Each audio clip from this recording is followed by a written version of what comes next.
So I was watching a predestination debate, and I think I realized I've been using the term double predestination as a bit of a blanket statement. Because someone can affirm double predestination in the sense that everyone is born wicked in the total depravity Calvinist system, and God chooses some for election for salvation. Well, he elects for salvation. And the rest are just left to their own devices. Double ultimacy is the idea that he actively makes these people to be elect and actively makes these people to be reprobate like the others.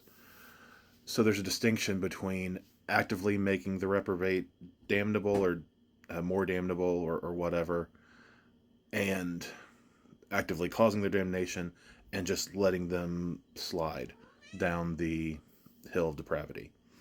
Now you could go back and say, well, God predestined Adam to do that and for all men to be born that way, so it's still just different steps where God is still the cause of that in some way. But that's not what I want to talk about. Because we know the Calvinists will deny the idea that we can either accept or reject the gospel when it is offered. And we can talk about the effectual call and all that. That's not really my point. But even when others like Molinists will say, well, God offers this grace, and we either this either happens or we do nothing or we resist.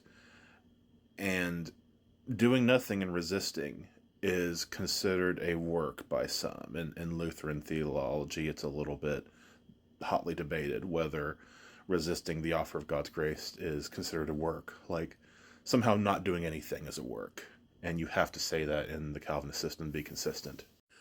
But I think you see the thing. If the human being doesn't do anything and that's a work, then God not doing anything and allowing men to fall into reprobation, how is that not, a work? How's God not equally to be? How is that any different than the equal ultimacy view? Whether he works actively to, again, cause them to go into depravity, or all of them. Some of them will have judicial hardening, I understand that, but whether it's active or whether it's passive, in human beings, if it's active or passive, it's still our work. But if God does it actively or passively, he can't be called to be the cause of it or the direct cause.